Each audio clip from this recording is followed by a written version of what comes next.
Welcome to Jags Drive Time with Ashlyn Sullivan, John Oehser, and Brian Sexton. Jags Drive Time starts right now. Yeah, I mean, I just told them in there. I mean, we have to play clean football, and we haven't been able to do that. Whether it's the drops, the one thing that I really preached with the guys was I wanted them to play 60 minutes and not measure the game, because you have to be able to learn how to win. And these games in the NFL are razor thin. And whether it's the drop passes, whether it's an opportunity right there on, I don't know what it was, 3rd and 9 to get a stop, we get a stop. The offense got a chance to go win the game. We give up a touchdown. So those are chances for us to make plays. Whether it's making a tackle, whether it's giving them good calls, whether it's catching the ball, whether it's throwing the ball, whether it's protect, we got to clean that up, and we got to learn how to win, and we got to learn how to win those close games, and then this thing will start to turn. Once again, too many mistakes for a football team that is not good enough to overcome them right now. A final score of 30-16, the Jaguars lose to the Houston Texans, get swept this season by the Houston Texans, and I believe on Jaguars Drive Time, especially on Mondays, we're very realistic, and I was surprised by this. I think we look at each game and we say, yeah, they're going to struggle this week, and I don't know if they're going to be able to win. This week, I thought the Jaguars would win. They had juice, and we all thought that. I thought they would play better this week. Oh, you should just go right to big things because we have so much to say. We're going to walk all over it. But, yeah, I think all of us thought that there was an energy level in the building after the change was made. And, the energy can't overcome the ineffectiveness. Right. Well, I thought a couple of things. First of all, how do we know how that juice would have worked when you gave them 14 points? Yeah. I mean, that was a big and you sort of missed that. That was sort of same old. You had the penalty where you could have got on the field, and then you gave them a kickoff return. Well, if it's 10-0 with juice, that's different than being down 14-10 with juice. I also think, like I said on Rapid Recap last night, I remembered the Doug Marrone effect in 2017 where there was energy. But I don't think everybody at that point was just exhausted from the, quote, Gus Bradley experience. No. I think to me it looked on Sunday like once it got sort of squirrely, it felt exhausted from the whole experience of the last year. Maybe that's too simplistic. Maybe I'm missing something, but that's what it felt like. When they got him off the field in the first drive and forced him to punt 3 and out, I wrote, in my notes, big moment here. Yep, here we go. And then I wrote, get milk. Not again. Oh, right. Yeah. Right. Not again. Because it was the first time they had tossed a 3 and out at their opponent in 6 weeks. Yeah. On the opening drive. Yeah. Right. And then everything just kept cascading. Now it's 6 straight weeks of being down by double digits in the first half. Right. I mean, these things just keep piling on.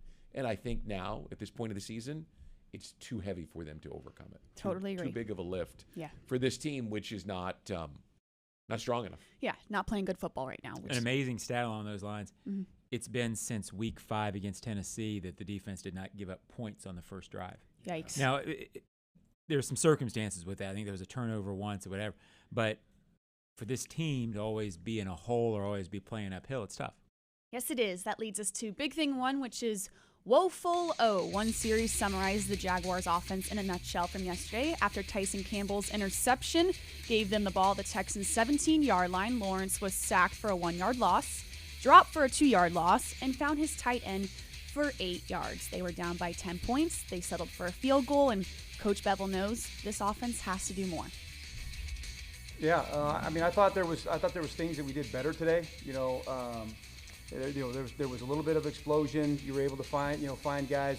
We were able to create some space for some people. But again, there was opportunities to make plays. We didn't make some of them. And we got to catch the ball. We got to throw the ball. We got to protect better, and we'll be able to find the end zone. But it's on us to continue to improve. Big thing, too, is another bad beginning. We just talked about it at the top of the show. Instead of a 3 and out for the Texans on the opening possession, a 5-yard penalty on Gotsis gave the ball back to the Texans, who went on to score. Then they gave up a kickoff return for a touchdown and were down by 10-plus points in the first half for the 6th consecutive game. The defense has no rest and has to get right back on the field. It's tough, but, we're a team, and we know the team is counting on us to get the ball back and put them in good field position. So, we just take it upon ourselves and take that pride as a defense to go out and, prevent opponent from scoring or get our offensive ball back. So it's tough, but, we made for it. And finally, big thing 3, like every Monday, is tracking Trevor Lawrence, and this was a rough game for the rookie quarterback. And the biggest concern now is he has not thrown a touchdown pass in 3 consecutive weeks. The frustration is there, and it should be. That's really not my focus right now. Right now, all I know is that Coach Bev's our head coach, and everything else is still intact, and that's what we're focused on moving forward and just trying to get better. I thought we moved the ball a lot better on offense today, took a step in the right direction, but we just got to make plays down the stretch. When we need them, third, fourth quarter, I gotta make the throws. Guys gotta make the catches. It's all of us. We gotta make more plays. I missed a big throw on third down, like 8 minutes left in the fourth quarter. So. But I mean, it was nice to see us moving the ball again, like we were earlier in the year. So that was a step in the right direction. But we gotta finish. Right there, Trevor Lawrence was asked, "Are you looking forward to having more say with this team?" There was reports saying that Jaguars owner Shad Khan had said Trevor Lawrence will have more say going forward, and I don't blame him for saying, "Yeah, I can't worry about that right now. We have 3 weeks left to play." Well, that's not the place for it. A post-game press conference. I mean, the question was fine, but Trevor handled it right. A post-game press conference is not time to get into that. Time to get into that is a more detailed interview where Shad or Trevor say, "Yeah, this is what it is." I don't doubt that that's true. I don't It makes either. perfect sense. In terms of woeful O, we're there. Yeah, I mean, We're Oh, there. yeah, go, baby. because I'm woeful O, but we're talking about woeful O in terms of the offense. There's so many things to break down, and we've broken it down forever. Trevor has 1 touchdown pass in his last 7 games. I'll get to that later. I know people are tired of me harping on the receivers. The receivers are tired of me harping on the receivers, and nothing is anybody's specific fault. But you look at Brandon Cooks with a 22-yard and a 43-yard touchdown pass. The Cooks play at the end of the game where they got an easy one. This offense right now has given this team, except for the Jamal Agnew 66-yard run, there's never an easy one. If there had been 2 easy ones yesterday, that's a 30-30 game. So that the whole thing of beating the table with it's hard to go 80 yards, 5 yards at a time, that still rings true, and it's still something they have to fix if they're not going to be woeful O.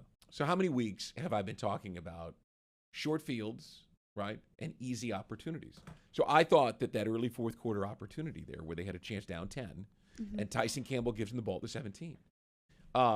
Here's where I shook my head at the quarterback. He's not learned not to just throw it away. He runs out of the pocket and steps out of bounds for a 1-yard loss. All right, it's 1 yard. However, he took a big hit from the safety that he didn't need to take. Yeah. Then on the next play, it's the run option. He takes it, and he gets dropped for a 2-yard loss. And then he finds James O'Shaughnessy for 8 yards in the middle, field goal. To me, that summed up where they are. They can't score.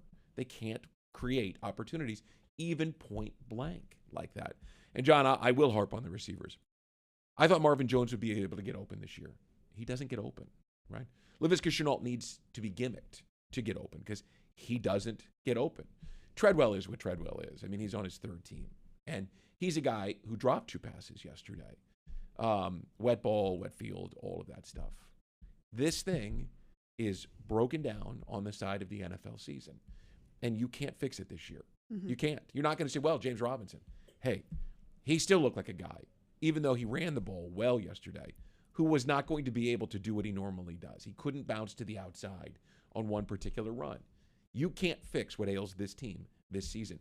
And my impression of Trevor Lawrence's news conference yesterday was he might be counting down the minutes until this season is over. Yeah. Right? Not the games anymore or the weeks, the minutes. Because he had this look of resignation on his face, and there's nothing more to say. You and I talked about this on the field after rapid recap. No one wanted to ask any questions. Right. What new are you going to ask? Yeah. How are you going to fix this? You can't. You can't right now. You can't fix it. Yeah. You fix it in March, you fix it in April, but I understand he can't go there right now. So you're left with, what do you say? They didn't do a good enough job in building the weapons for this kid this year. Yeah. They Totally just agree. didn't. You look at what Bill Belichick has done, and he spent a ton of money, but he put a system in place around that rookie quarterback and have allowed him to do what he needs to do. They didn't do that here this year. This wouldn't have made this team the 99 Rams, but it's not a coincidence that the huge slide down has come without DJ Chark, without Dan Arnold, without Jamal Agnew, and even without ETN. They weren't – again, I think they should have done more, but they weren't this negligent, if you follow me. I mean – yeah, they had a plan. And when Chark, ETN were their speed, Agnew was their speed. With that gone, there's nothing. But that said, it still wouldn't have been enough, but it would have been better than this. Right. Yeah, I agree with that. And that is big things when we come back on Jaguars Drive Time. Some highlights on the Jaguars digital network.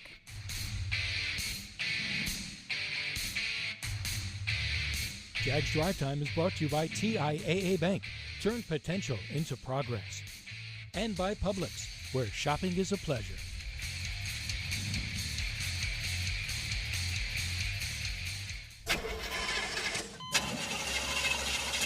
It's a fact.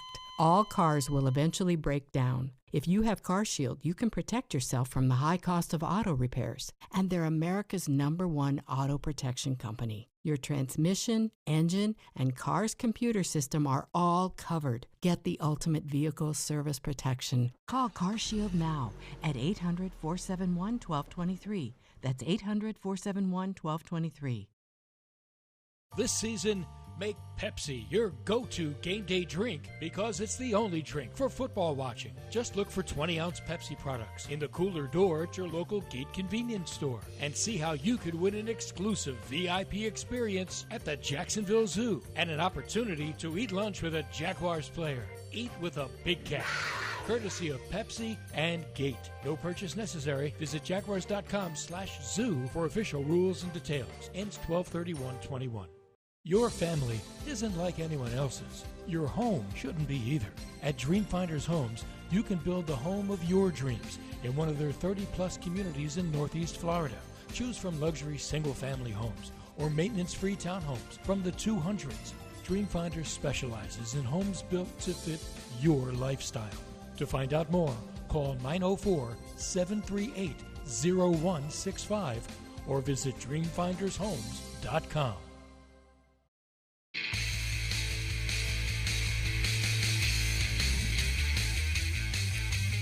If your car is out of manufacturer's warranty, don't get stuck with expensive mechanical and computer repairs. Call CarShield. We're back, Jaguars Drive Time. It is Monday, which means we have some highlights from yesterday's game. A loss to the Houston Texans, 30-16. And we go to the first quarter, like we mentioned in big things. The Jaguars had a big 3-and-out. It was a big moment. Adam Gossis, big penalty, gave the Texans a new set of downs. And then this happened. Mills rolling right, throws over the middle, wide open, Cooks, touchdown! What an opening drive by the Texans. We're going to see the only highlight from Cooks, but man, they can't figure this guy out. Of Brandon Cooks. Looked like he was going to block early. They engaged with the defensive backs, but it is a run-pass option the entire way. Yeah, and I let him talk because he was right. Shaq got fooled. He looked at the quarterback, and he let Brandon Cooks go by. And you should never let Brandon Cooks, especially if you play for the Jaguars. No. He has killed this team for the last 2 years. And if you go back to 2017, he did it in the AFC Championship game also. Yeah, and again, Jaguars offensively never get a play like that easy. That's one Shaq wants back. This offense makes everything look hard. Yes, speaking of that, the Jaguars have a chance to respond to that opening drive touchdown, a very long opening drive, and have to settle for a field goal. First down and 10. Lawrence has a wide open man. That's O'Shaughnessy down the sideline into Houston territory and finally taken down by Garrett Wallow.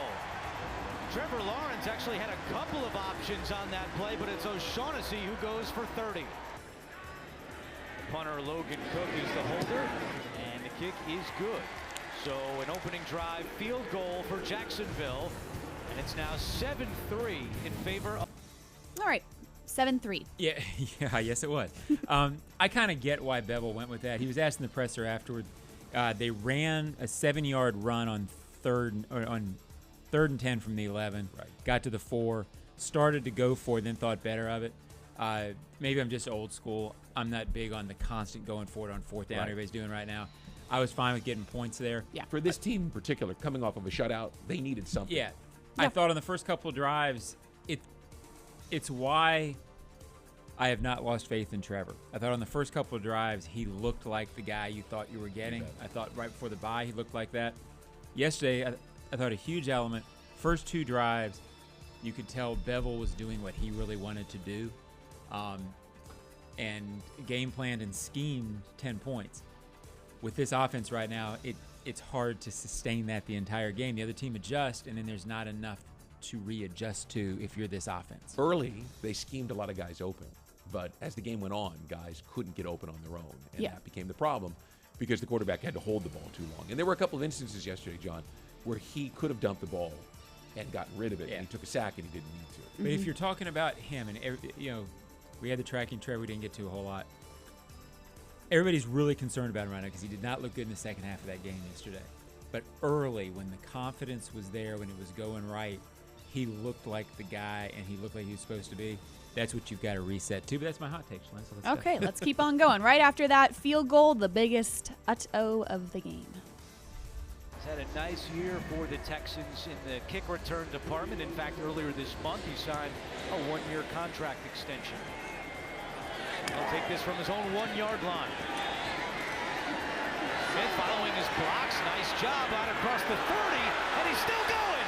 Tremont Smith, he's got blockers, and he's going to go the distance.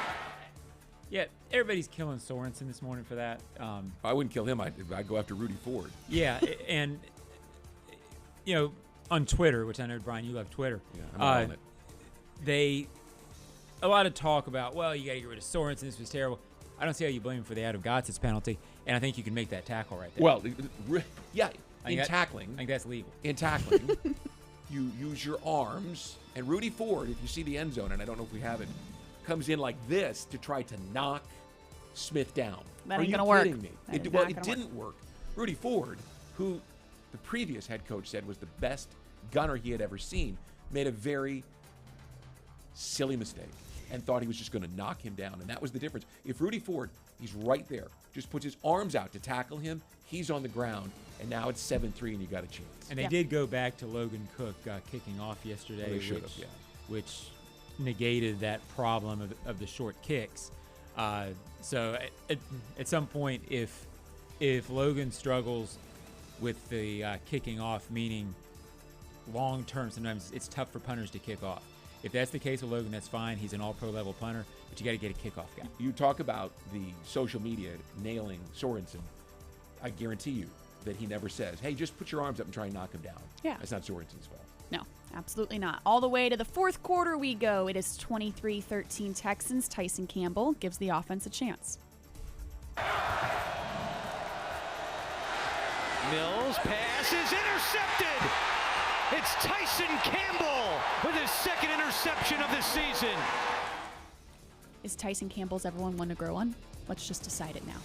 Yeah, I mean, it's look, the draft class has not been what people hoped yet.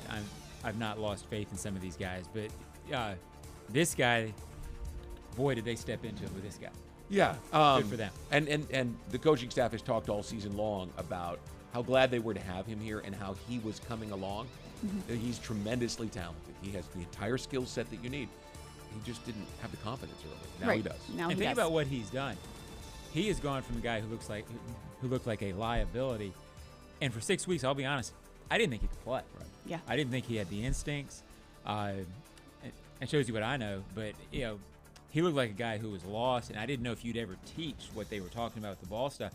He has been really good for 6 weeks. Well, Fred Taylor told me the kid could play. He knows him from South Florida. He says he's almost family. And the kid, he just said, just hold on to this kid, hold on to this kid. Yeah. And he came through. Yeah, just had to prove to himself. Ain't nothing wrong with that. Hey, look, he's a nice-looking anchor on one side of there. Absolutely. All right, so story of this offense, you get that huge opportunity to try to go score a touchdown, have to settle for a field goal after that interception, and then Brandon Cooks puts the game away. Quick pass. It's Cooks. Blockers ahead. Cooks turns on the Jets. Cooks, see you later. Touchdown, Texans. I'm in the stands during the game, and this was floodgates. Everyone leaving at once. Can't blame them. Yeah, I wouldn't mind leaving at that point either. I mean, I'd just say, is he a free agent next year? Could we go sign him? Yeah. Could somebody please? He knows this team so well. Could somebody please find a way to get Brandon Cooks in Jacksonville? Well, he's never touched on him. I mean, it was a nice play by him. I think anybody fast scores on that play. Sure. But he seems to look, so guy gets open. Yeah, I'm tired. I'm tired of Brandon Cooks, too. I'm tired of the whole thing. And those are highlights from the Jaguars' loss to the Houston Texans. When we come back, I apologize. We have our JA Frontline team of the game, Roy Robertson Harris. Big tackles are one to grow on for many, many weeks. So continuing with that, JA Frontline team of the game, the Jacksonville Jaguars would like to thank this team for all they do to help our communities thrive. Please help us recognize JA's Frontline team of the game, representing the 2,000 employees who work hard to serve you each and every day. We'll be back on Jaguars Drive Time.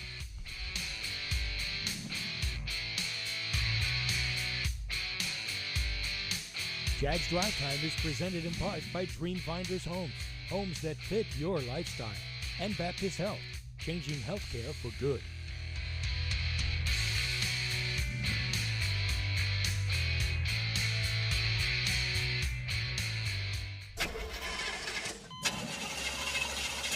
It's a fact. All cars will eventually break down. If you have CarShield, you can protect yourself from the high cost of auto repairs. And they're America's #1 auto protection company. Your transmission, engine, and car's computer system are all covered. Get the ultimate vehicle service protection. Call CarShield now at 800-471-1223. That's 800-471-1223. At VyStar Credit Union, you inspire us to deliver on our promise, to do good for our members and our communities. That's why we offer more banking options, like better rates and no hidden fees. We also give back, donating several $million to hundreds of nonprofits each year. Better financial lives, stronger communities. VyStar Credit Union. Do good. Bank better. Visit vystarcu.org/join. Insured by NCUA. Your family isn't like anyone else's. Your home shouldn't be either. At Dreamfinders Homes, you can build the home of your dreams in one of their 30-plus communities in Northeast Florida. Choose from luxury single-family homes or maintenance-free townhomes from the 200s. Dreamfinders specializes in homes built to fit your lifestyle. To find out more, call 904-738-0165 or visit dreamfindershomes.com.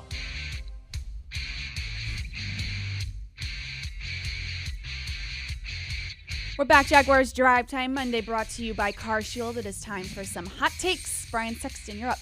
Worst loss of the season. Yep. Here's why I say this. It's the 10th consecutive loss in the AFC South. The last time they beat the Texans, the Titans, or the Colts was opening day last year. By the way, this is 8 straight losses to the Texans. Yes, it is. 6 of those were against Deshaun Watson and company. But they haven't beaten the Texans since the 2017 season. And this year they traded Mark Ingram, cut Whitney Merciless, cut Zach Cunningham, cut Vernon Hargreaves, benched Tyrod Taylor. I mean, this is a team that's setting itself up for draft position. We all know where they're headed. They had 27 players on one-year contracts. They were just trying to field a team this year. This was the year the Jaguars were supposed to sweep the Texans, or at least split with the Texans. It shows just how far they have to go that they couldn't beat that team on Sunday. That is ugly. Yeah. When you read all those names. Yeah. I'm not sure. Mine sort of plays into that because after a loss like yesterday, where else do you go? Mm-hmm. But it's square one. And that's unfortunate, but it's how it is. And what I mean by that is mainly Trevor Lawrence. There's so much talk about Trevor, and as I said earlier in the show, I still believe in the kid's talent. I believe in his leadership. I believe he's everything that everybody believes he's going to be. But we don't know because he hasn't had the chance, or the season has gone awry, or whatever happened. But right now in Week 14, I saw the same thing you guys did. I saw a quarterback in the press conference who wants the season to be over with. I also want the season to be over with. I think Ashlyn and Brian. Oh, yeah. I think most people around the Jaguars realize, Bevel's going to keep fighting. The offensive staff's going to keep fighting because it's their job and they should. But the development of Trevor Lawrence, I'm not going to say that you have to treat him like a rookie next year, but in terms of how you judge him how you want. But his development, getting back to square one, getting confidence, getting accuracy, getting all those things, the reality is now you have to start over. A year has gone in the books, and now you have to start over with him. And that's very unfortunate, and it's negligent, wrong, whatever you call it. Yeah. It's just too bad. Well, that's one of the big reasons, obviously, why the owner made the move that he made last week. Because, look, none of us thought that this was a playoff team, and we thought maybe the best case scenario for this team was, 6-7 wins if everything went right. But at the end of the season here, you should be looking at the rookie quarterback and going, got that. Mm-hmm. We've at got least that. You got that. I still am, right? I still believe this kid also. But everybody who's watching him, every fan, everybody who cares about this team, everybody should be all in and go, at least we've got that. Here we go with cap room and 12 draft picks and all of that stuff. And right now, everybody's sitting back going, well, I hope he is. Right? Yeah. Especially now from a national perspective. Hope, but you can't see it. Yeah, it's uncertain, and that's the last thing you wanted. And if you're looking, the thing to watch for is, again, those 3 games before the bye, the moments. Yeah. And yesterday when things were going right, he looked the part. Mm-hmm. But when things are going wrong around, somebody I heard somebody on the radio say, somebody I respect very much, it's almost like when he drops back, he doesn't quite believe in himself 1 or 2 times when he does it. Is it himself or is it everything? I mean, himself, what's gone on, the O-line, the receivers, whatever it is, something goes wrong each time. And at some point, I think that's just eroded things for him. I think it's still there. I think he'll be fine. But right now, I just don't feel like you're going to see anything close to his best the rest of the season. I hope I'm wrong. Yes, totally agree. And that leads me to my hot take, which is a lot about this defense. And I am amazed that this defense is not showing more frustration than they have, which is credit to them, because I get it, your team, and you have to do that, and blah, blah, blah, blah, blah. But I'm on the sideline in the fourth quarter, and I've watched now for this game, twice they've gone 3 and out. Twice. That's 6 times they've had to get on the bench. They're passing around the oxygen mask. They barely have time to get a Gatorade. They got to go right back on the field. So I look at that last touchdown to Brandon Cooks, and I think, yeah, I mean, that was a bad play. The defense should have tackled them. But my gosh, can you blame them for having to keep up with this every single week? I get it's their job. I get they have to do it. But, man, help them out a little bit. They're getting no help. And we've talked about this storyline ad nauseum. However, they could help, so you got the bad penalty on Adam Gotsis. Yeah. But then it's not like the Texans scored on the next play. It took them 12 more plays. That was an 8-minute drive. I mean, come on. Yeah. Get them off the field. Get them off the field again. And this is the defense that's allowed the opponent to score on their opening drive for 6 straight weeks. They could do something about that too, and they haven't. They've cost themselves with penalties or missed tackles or whatever it is. So, yes, the defense is played without the benefit of the offense, and we can talk about how they lose their confidence. But the defense is allowed to stop someone on the first drive, and they haven't done that. It's 9 straight weeks scoring on the first possession. There you go, 9 straight weeks now.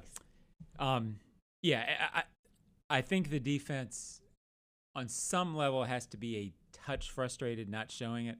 But I think the reason they're not showing it is their leaders, which are Smoot, Allen, Griffin, Damian Wilson, these guys. They also know, hey, we've given up first drive touchdowns 9 weeks in a row. Hey, we have 7 turnovers the entire season. They know they're not the 85 Bears. So I think there's a little humility with the defense of saying, okay, we could be getting better help.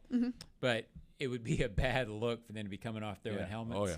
When, again, they're good. This is not a great defense, but what this defense is, to Schlinn's point, I think Urban was right about this when he said it last week a couple of times. The heart and the ability to go back out after sudden change and continue to fight, that's been darn impressive. Yeah. It has. Whatever else you say about this team, that's been real. Yes, because if that was me and I was a defensive captain, I'd be throwing helmets and I'd be doing things. Yeah, but you're petty by nature. I am. That's why I'm not a defensive captain. So that's why that was my hot take. I'm amazed. And that is Hot Takes when we come back on Jaguars Drive Time. Someone to grow on the Jaguars Digital Network.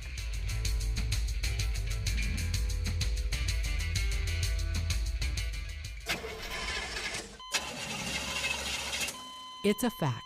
All cars will eventually break down. If you have CarShield, you can protect yourself from the high cost of auto repairs. And they're America's #1 auto protection company. Your transmission, engine, and car's computer system are all covered. Get the ultimate vehicle service protection. Call CarShield now at 800-471-1223. That's 800-471-1223.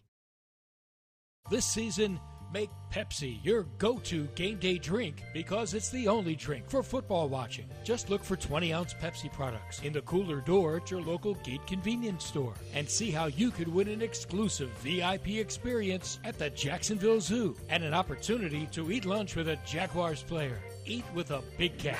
Courtesy of Pepsi and Gate. No purchase necessary. Visit jaguars.com/zoo for official rules and details. Ends 12/31/21.